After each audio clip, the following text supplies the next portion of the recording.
kila baada ya matokeo ya form 4 itengwe Jumamosi na sio Ijumaa.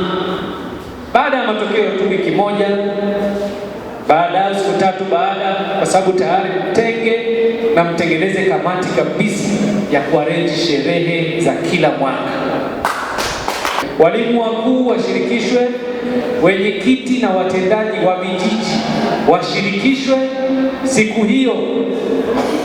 Siwepo netball, michezo ya kuvuta kamba, yaani siku ni ya kufurahi tu. Nitangaze rasmi, sihitaji kualikwa kuwa mgeni rasmi kwenye mahafali yoyote. Nahitaji mkawaalike watu wenye uwezo wa kutusaidia na kuzinufaisha shule zetu. Ima anataka kuja kugombea udiwani aje, anataka kuja kugombea ubunge aje. Hatutaki kujua nia yake ya baadaye. Tunachotaka kuyapata ni maendeleo ya shule zetu. Kama mtamwalika mbunge ana uwezo wa kuja kutusaidia, mwiteni mbunge kwa sababu atakuja kutusaidia. Kama mtamwalika mheshimiwa balozi, waitwe mheshimiwa mabalozi kwa sababu atatusaidia. Kama mtamwalika mfanyabiashara mkubwa, aitwe mfanyabiashara mkubwa kwa sababu atatuachia chochote kitu kwa maslahi mapana ya shule yetu. Msiniite mimi mkaja mkanipa zawadi ya jumla mafuta, alafu mkanisomea risala, mkamaliza kusoma risala, I have nothing to say.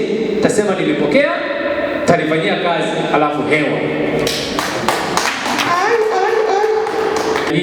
Tutaonana, tutasherekea, tutafurahia kila mwezi wa pili wa kila mwaka. Asante, asante baba. Usiogope kuniambia kwa sababu napokea, nashaurika pia.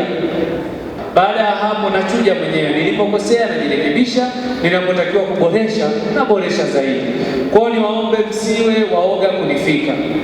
Mimi taitwa mheshimiwa kutokana na cheo cha kisiasa, lazima niitwe mheshimiwa, lakini mimi ni kaka. Kitu nisichokipenda sana ni kumdharau mtu au mimi kudharauliwa. Kwa na mimi sitowatendea nisichopenda kutendewa. Niwaombe tusidharauliane, tuheshimiane.